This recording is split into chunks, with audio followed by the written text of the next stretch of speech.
The cameras were rolling, the studio lights bright enough to bleach the grain out of the wood panels. The courtroom's air was heavy with a practiced hush, the kind that came not from reverence but from routine. People leaned forward on the benches, waiting for Judge Judy's opening salvo. Officer Byrd stood sentry, his bulk motionless at the edge of the bench, a hand resting lightly on the partition as if he had already calculated every possible outcome. Judge Judy turned her gaze on the man at the plaintiff's table. Her voice was clipped, mercilessly efficient, honed by decades of cutting through excuses. "Mr. Hazelton," she began, "the defendant is your mother, and it is your claim that she had you falsely arrested a little over a year ago for both stealing her property and for assaulting your sister, who tried to intervene and prevent you from taking her television. That's what the case is about." The words hung there, neither dramatic nor soft, just declarative, like the reading of a charge sheet. Glenn Hazelton sat upright, his jaw tight, the tendons in his neck straining beneath the pale skin. He looked older than his years, with gray threading through hair that had once been thick and dark. His suit was ill-fitting, a borrowed jacket that pulled across his shoulders whenever he shifted. Yet there was pride in the way he lifted his chin. "That is correct, Your Honor," he said, the vowels rolling with a faint Midwestern flatness. Judy's eyes flicked to her notes, then back to him. "You spent, according to you, 6 days in jail. You finally bailed yourself out, and you want to be compensated for that." Again Glenn nodded, more firmly this time. "Yes, Your Honor." She let the silence stretch. It wasn't kindness, it was a tactic, a method for shaking loose whatever defensive layers he might still be hiding under. Then the question landed, deceptively simple. "Prior to being arrested last year on your mother's complaint, how many times had you been arrested before?" Glenn's throat went dry, his tongue pressed against the back of his teeth. He thought of the fluorescent glare of booking rooms, the squeak of a rubber stamp hitting paper, the shuffle of his boots on concrete floors. He saw the ink-smudged fingerprints drying on a card, the heavy clang of a door behind him. The images came uninvited, each memory a little sharper than the one before. He exhaled through his nose. "A bunch," he said at last. Judy didn't blink. "How many? More than a dozen?" Glenn shifted in his seat. His mind worked the math quickly. Arrests blurred together after a while. Disturbances, arguments, a couple of scuffles outside bars. They were never the kind of felonies that made headlines, but they stacked up all the same. "I could say yes," he muttered. The murmur from the audience was faint but audible. Judy didn't glance toward them. Her pen tapped once against the pad before she resumed. "And were those, at least some of those, arrests drug-related?" "No." Glenn's answer was immediate, sharp. "Alcohol-related?" "No." "Were they physically related? Were they assault cases?" The heat rose behind his ears. "Some, but what has that got to pertain to this case?" His voice cracked upward, defensive. Judy leaned back, the smallest arch of her eyebrows signaling both skepticism and impatience. "Everything pertains to this case," she said flatly. Glenn's mind replayed one of those nights years back. A bar in Minneapolis, too much noise. Someone brushing against him in a way that felt like a challenge. The confrontation escalated in seconds. Knuckles on skin, someone bleeding, cops pulling him into the back of a cruiser. The memory flickered in and out, like a reel with burned edges. He clenched his hands on the table. That wasn't today. That wasn't what they were here for. But Judge Judy kept pressing. That was her way. She dissected defendants and plaintiffs alike until only the bone remained. "Were some of them involving theft?" she asked. No. Yes. Trespass? No. "So they were all involving assault? More than a dozen cases?" Her voice was calm, but it drew the oxygen out of the room. Glenn swallowed, his throat tight. His jaw moved before his mind caught up. "That's a no," he said, almost spitting it. Judy's pen froze mid-tap. What else did they involve, other than assault? He felt the weight of every eye in the room, his mother's gaze, hard and unyielding, the audience's quiet judgment. Even Bird's steady stance seemed accusatory. Glenn's chest tightened. "I'm just talking about this case, Your Honor, okay?" But Judy wasn't letting go. I'm only talking about this case at hand." His voice cracked, too loud now, bouncing against the wood and glass. The heat in his chest turned molten, a rush of the same temper he had sworn he could control this time. If you don't want to discuss this case, then we can just dismiss it. The silence after his words was deafening. Judy's expression didn't flicker. She had heard challenges before, angry spouses, stubborn tenants, con artists bluffing through their teeth. Glenn was another variation of a familiar chord. She capped her pen. Great, she said. Then I'm dismissing it. Thank you very much. We're done. Glenn blinked. For a moment, he thought she must be bluffing too, a tactic to scare him back into compliance. But the gavel-equivalent cadence in her tone was unmistakable. She meant it. You have a good day, he said bitterly, forcing the words through a clenched jaw. The audience stirred, buzzing low. Birds shifted, preparing to escort him out. Glenn's heart pounded against his ribs, a hammer trying to break through the cage. He had come here believing he could clear his name, win back dignity, maybe even reclaim a sliver of control. Instead, in a matter of minutes, it was evaporating under the bright studio lights. As he rose from his seat, his chair legs scraped against the floor. The sound was raw, jagged, cutting into the silence. His mother didn't move. She sat still at the defendant's table, hands folded in her lap, her eyes fixed straight ahead. She might have been carved from stone. Glenn's pulse throbbed. He knew the cameras were still rolling, that his every gesture would be dissected later by strangers who would never know the full story. But none of that mattered.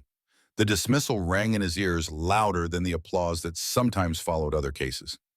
It was over, or at least it seemed over. But in the hollow echo of that silence, even Glenn felt it. The story was not finished. The scrape of Glenn's chair still echoed as he shuffled toward the exit, his pulse hammering with the bitter taste of dismissal. The audience whispered in low waves, their curiosity sharpened by the sudden collapse of the case. For a second, he considered turning back, demanding to be heard. Or you heard. But the sight of Judge Judy already capping her pen, her eyes shifting to the next file, convinced him that nothing more would happen here. Not now. Bird's steady presence loomed at his side. The bailiff's hand never touched Glenn's shoulder, but it might as well have. The invisible pressure urged him toward the swinging door. Glenn moved stiffly, face set in a mask of defiance that couldn't quite cover the tremor in his jaw. Outside, the corridor was cooler, the studio lights replaced by humming fluorescence overhead. The hum combined with the faint buzz of a vending machine. Glenn stopped there, patting his pockets for change he didn't have, pretending for a moment that the decision had been his. To leave, to end it, to keep his pride. He pulled out his phone. His thumb hovered over a contact he hadn't dialed in months. He pressed it anyway. The line rang twice, 3 times, then dropped into silence. No voicemail, no acknowledgement. Her expression gave nothing away, but Glenn felt the cold edge of her presence all the same. Judge Judy looked up from her notes, her gaze sharper now. Mr. Hazelton, she said, Officer Bird tells me that you have had second thoughts about answering the court's questions, and you are asking me to reconsider the dismissal of this case. Is that correct? Glenn swallowed, then forced strength into his voice. That is correct, Your Honor. Very well, Judy replied. She flipped back a page, the paper snapping crisply. So then let's get back to where I was questioning you before. The weight settled again, heavier than before. Glenn felt his palms sweat. The room was silent except for the faint creak of someone shifting in the gallery.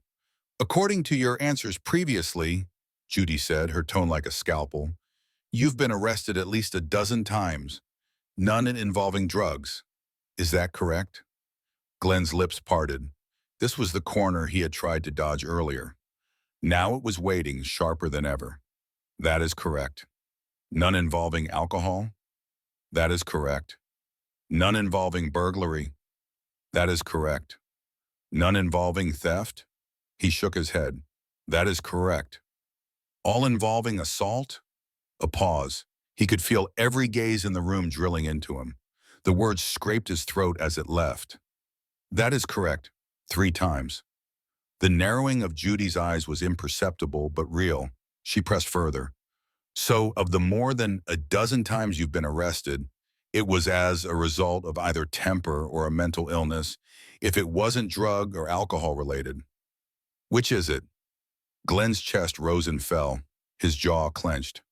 No, he said finally. My anger gets the best of me. Her pen tapped once against the pad. That's an uncontrollable. It's an uncontrollable issue, so. Glenn interrupted, the words spilling before he could leash them. The gallery murmured again. Glenn looked down at his hands. The calluses from years at Green Star Lawn Maintenance were still visible. Ridges and cracks etched by decades of mowing, trimming, hauling. He thought of the early mornings, the trucks rolling out, the smell of cut grass. He had worked 38 years off and on, and those years had steadied him, given him moments of purpose. But temper had undone just as much. He remembered the night outside a diner when a man had insulted his boots, the shove, the fist, the sirens. Another arrest, or the Thanksgiving argument with his brother, the shouting spilling onto the porch until neighbors called the police. Another mugshot, another booking form. These weren't stories he wanted Judy to see, but they were etched into him. Now the court saw them too. Judge Judy closed her file.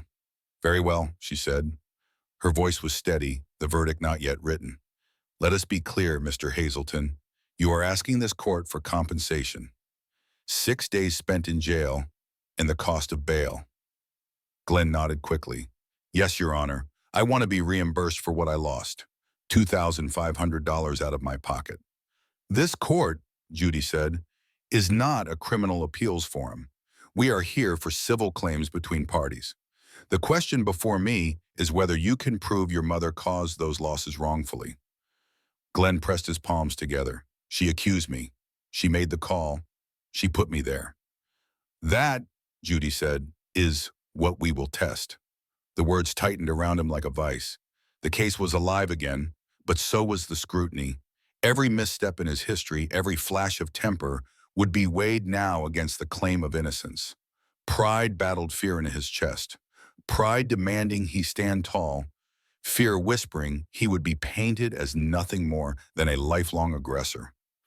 Nancy sat silently at the defense table, her hands still folded, her eyes unreadable. Glenn didn't look at her, not directly.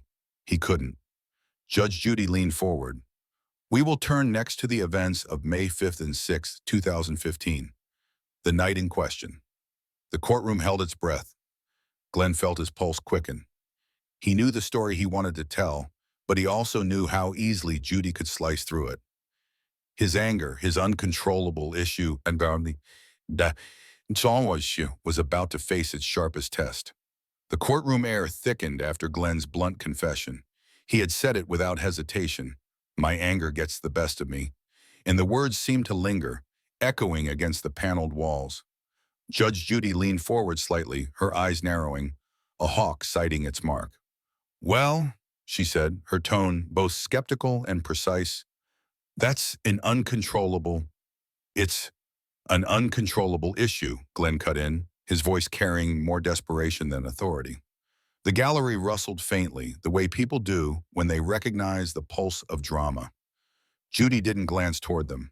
Her gaze stayed locked on him. From which you've been, or have not been, in treatment. Glenn shifted in his chair, the vinyl creaking beneath him. His palms sweated against his thighs. Not. The single syllable was small, but it seemed to pull all the oxygen out of the room. He thought of mornings at Green Star Lawn Maintenance, climbing into the cab of the old truck while dew still clung to the grass. 38 years off and on. He could almost smell the mix of gasoline and fertilizer that clung to his clothes even after he washed them. The job steadied him, gave him rhythm, mow, trim, blow, haul, hours of honest sweat. But the rhythm never held forever. He remembered the summer he'd snapped at a supervisor who accused him of cutting corners.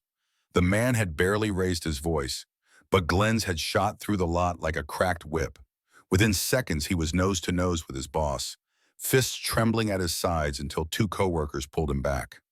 He lost that season's contract, spent the next 6 months scrounging odd jobs until Green Star took him back. The courtroom lights seemed hotter as he sat there, Judy's pen poised above her pad. He knew those memories weren't visible to anyone else, but they lived under his skin, threatening to bleed through. Mr. Hazelton, Judy said, breaking the silence, you're telling me that temper, an uncontrollable temper, accounts for your history with the police. Glenn cleared his throat. That's right, Your Honor. You've never sought treatment? He shook his head. No. No counseling, no anger management classes, no medical evaluation? No. His voice was quieter now, as if each no chipped away at his resolve. Judy made a note. So what you are asking me to believe is that, despite a documented history of losing control, the incident on May 5th and 6th of 2015 did not occur as your mother and sister claim. Glenn straightened, forcing steel into his spine. Yes, Your Honor, because it didn't. The air hummed. He thought of other moments, ones that still gnawed at him. A Thanksgiving fight on the porch with his brother. Words turning to shoves. Neighbors calling the police. The mugshot taken under a flickering bulb. The photographer bored and unsmiling. Another time, a parking lot scuffle after someone cursed at him for taking too long at the pump. None of it had been planned, none of it intentional. But the anger came like a flash fire, searing everything it touched. Now here, those fires painted him as guilty before the facts were even laid out. Judy tapped her pen once more. Let's go to the night in question. Glenn's chest tightened. Your mother alleges, and your sister reported at the time, that you entered the residence through an unlocked door. That's not what happened, Glenn said quickly. I didn't ask for your conclusion, Judy snapped. I asked whether the door was unlocked. He hesitated. He remembered the wood grain of the frame, the way it had always stuck in humid summers. Yes, it was unlocked. And you used the restroom? Yes, ma'am. Whose room is adjacent to that restroom? My mother's. And in that room was the 32-inch television at issue. Yes. Which you are alleged to have carried out. Glenn's mouth went dry. He glanced at his mother at the defense table. She didn't look back. Her hands were still folded neatly, as if she were listening to a sermon rather than testimony about her own son. No, Your Honor, Glenn said finally. I didn't carry out that television. Judy's gaze didn't waver. So you want this court to believe that you entered, used the restroom, passed directly by the television, and left without incident? That's right. And that your sister fabricated an entire account of you striking her 3 times in the face while taking the set. Glenn leaned forward, words rushing. Yes, she was mistaken, or lying. I don't know why she said what she did, but it wasn't true. The audience stirred again, the whispers rising like dry leaves in wind. Glenn thought back to that night, May 5th turning into the 6th. He had been restless, sleep refusing to come. He stopped by his mother's place, the familiarity of childhood walls pulling him despite the rift between them. The door was open, the same as it had been 100 times before. He used the bathroom quickly, washed his hands, and walked out. That was all. That was it. But the police report said otherwise. His sister's words painted him as a thief and an aggressor. And now, with her gone, he couldn't cross-examine her version. Judge Judy's questions cut sharper. Who had keys to the house? My mother and my sister. You did not? No. So when you arrived, you relied on an unlocked door? Yes. And the television, 32 inches, was positioned where? In my mother's room, on a stand. Easily visible from the restroom door. Glenn hesitated, then nodded. Yes. So if anyone entered that restroom and exited, they would see the television? Yes, ma'am. Her pen scratched another note. The tension coiled tighter. Glenn could feel the judgment forming around him. Not verdict yet, but suspicion, thick and suffocating. He wanted to shout that the charges had been dismissed, that the state itself hadn't found reason to proceed. 6 days in jail, $2,500 gone, his dignity shredded. Didn't that prove he'd been wronged? Didn't dismissal mean innocence? But he knew the trap. Dismissal wasn't proof. It was absence of proof, a technicality. And technicalities didn't move Judge Judy. He tried to steady his breath. Mr. Hazelton, Judy said finally, her voice even, we will now hear the defendant's account in the testimony as reported by your sister. The door will open, the witness chair will be used. We will measure your story against theirs. The words landed like a bell toll. Glenn's pulse quickened, a drumbeat he couldn't slow. The next act wasn't in his hands anymore. The bailiff moved, the door clicking open. The air seemed to shift, every sound amplified. The rustle of clothing, the creak of benches, the scrape of a shoe against the floor. Glenn sat rigid, jaw clenched, waiting for the storm he knew was coming. Judge Judy set her pen down, her voice crisp and final. Let's proceed to the mother's and the late sister's version of events. The witness chair waited, empty but expectant. The courtroom shifted as Judge Judy's focus moved from Glenn to the woman at the defense table. Nancy Hazelton adjusted her glasses, her fingers laced tightly in her lap. Tell me about May 5th, Judy instructed. Start with where you were that evening. Nancy's voice was even, but behind it lived years of fatigue. I was at bingo, she said. May 5, 2015, 9:30 p.m. The church basement smelled of coffee and bleach, the kind of scent that clung to jackets long after leaving. Nancy slid her last card back across the table, muttered a polite goodnight to the women she saw every Tuesday, and stepped into the cool night. The parking lot was gritty, littered with cigarette butts. A street lamp buzzed overhead, throwing a weak halo of light across her Buick. She drove home along the familiar route, the tires humming against patched asphalt. When she turned into her block, the porch light of her duplex flickered, a bulb she had meant to replace for weeks. She thought nothing of it then, just another errand postponed. Meanwhile, 9:10 p.m.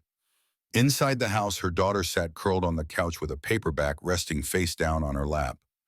The television was muted, its blue light washing over the small living room. She had left the front door unlocked, the same way she always did when Nancy went to bingo. It was a safe neighborhood, or safe enough in her mind. The creak of the door startled her. She looked up and saw Glenn standing there, shoulders hunched, asking if he could use the bathroom. His tone was almost casual, as though years of estrangement hadn't stretched between them. She hesitated only a second before nodding. Yeah, fine.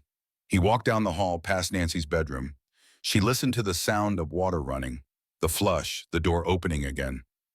But when he reappeared, he wasn't empty-handed. In his arms was the 32-inch television that had sat on the stand in Nancy's room for months. What are you doing? She demanded, scrambling to her feet. Just borrowing it, he said, voice rough, already shifting his grip to maneuver the set through the hallway. She lunged toward him, trying to grab the edge of the TV. Glenn's elbow came up, quick and sharp. She felt the blow land against her cheek. Then another. Then another. The room spun. She stumbled back, clutching her face. He moved past her, the television awkward in his arms, the power cord dragging like a tail behind him. The front door banged shut. She staggered toward the kitchen, fumbling an ice pack from the freezer. Cold seared against the swelling heat in her cheek. Her hands shook as she dialed 911. My brother just hit me, she told the operator. He took my mom's TV. He just left. Her voice trembled, yet in the police report later it would read as steady. Words stripped of tone, flattened to black and white. Back in the courtroom, Judge Judy looked over the rim of her glasses. You came home when, Ms. Hazelton? About 9:30, maybe 9:45. And what did you see? Nancy clasped her hands tighter. My daughter was holding an ice pack to her face. She told me Glenn had come in, used the restroom, then walked out with the TV. She tried to stop him, and he hit her. That's what she told me. Judy's pen scratched against the pad. Had she already called the police? Yes, the officers were at the door just minutes after I got in. 9:40 p.m. The daughter stood at the front window, the ice pack pressed hard against her cheek. No bruises bloomed yet, just the dull ache, the shock more than pain. She watched headlights swing across the street, then the flash of red and blue flooding the glass. The knock rattled the frame. Radio chatter carried faintly from outside. She opened the door to two officers, their notepads already in hand. The first asked her to describe what happened. She repeated the words, slower now. Brother, bathroom, television, 3 hits. One officer glanced at her cheek. Doesn't look too bad, he said, jotting something anyway. She wanted to scream that it didn't matter, that bruises took time to surface, that pain didn't always leave a mark. But the words tangled in her throat. They asked about the TV make, model, when she had last seen it. She described the stand in Nancy's room, how the power cord had trailed on the floor. She couldn't remember if Glenn had unplugged it neatly or yanked it out. Details blurred, edges smudged by adrenaline. The officers nodded, recorded her statement, and promised to search the neighborhood. Back in the courtroom, Judge Judy leaned forward. "Ms. Hazelton, did you see Glenn that night?" Nancy shook her head. "No, I only heard what my daughter told me." "So your knowledge is secondhand?" "Yes." Judy turned a page. "And your daughter? She's no longer here to testify." Nancy's mouth tightened. "She passed away." The words hung heavy, a reminder of absence that no testimony could fill. Contradictions. The report noted 3 hits. The daughter had said so. Yet no visible bruises appeared that night, and photographs taken later showed little more than redness. Some would argue exaggeration. Others would argue resilience. The body slowed to bruise. The officers had arrived within minutes, but the timeline wavered. 9:35, 9:40, 9:45. Nancy's own return overlapped those numbers. In law, precision mattered. In memory, it slipped. The television's cord remained a question of 2. One officer remembered it coiled neatly, another thought it was missing altogether.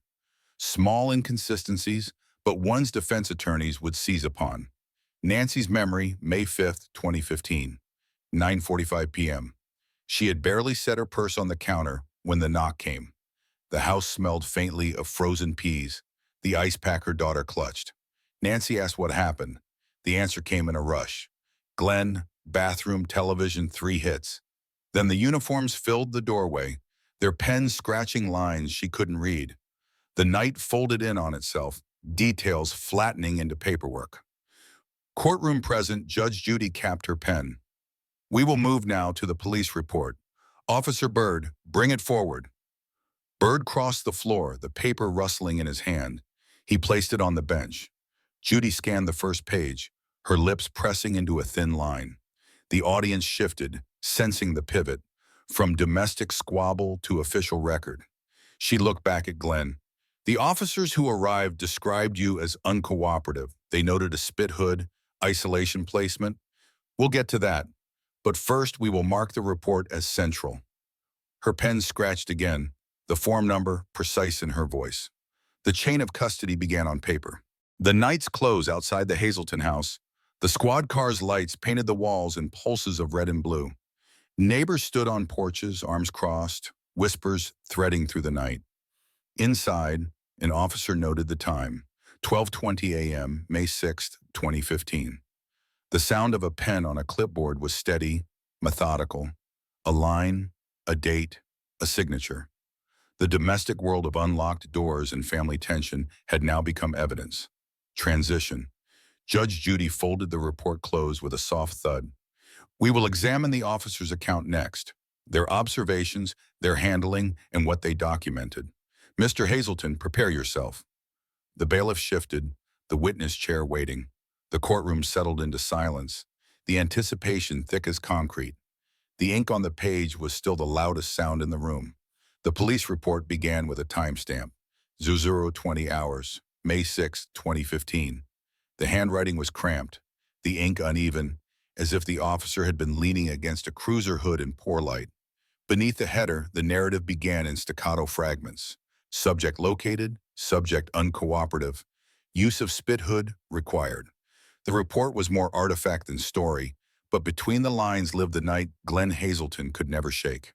The squad car rolled up to a small rental house, headlights washing the clapboard exterior in hard white. A neighbor's porch light flickered on. Inside, Glenn had been half asleep, stretched out in underwear on the couch. He remembered the pounding on the door, the way the knob rattled before he had even pulled himself upright. "Please, open up!" He staggered to the door, squinting at the light that bled in when it opened. 2 officers stood there, one tall and wiry with a clipboard tucked beneath his arm, the other heavier, the smell of coffee and nicotine clinging to his jacket. "You Glenn Hazelton?" He nodded, bleary, trying to piece together why they were here. Then the words, complaint from his mother and sister, allegation of theft, allegation of assault. The accusations landed like blows. "Step outside, sir." "I didn't do anything," Glenn muttered. his arms crossed, body rigid in the doorway. That stance, the report would later describe as combative posture. The wiry officer tried to coax him. "Let's keep this simple, Glenn." But when he pulled his arm, Glenn yanked back. Voices rose. A radio crackled. Within moments, they had him against the wall, his wrists pulled behind, cuffs biting into skin. The heavier officer's breath smelled of stale coffee as he read the charges. Glenn twisted, shouting, "I didn't steal nothing! I didn't hit nobody!"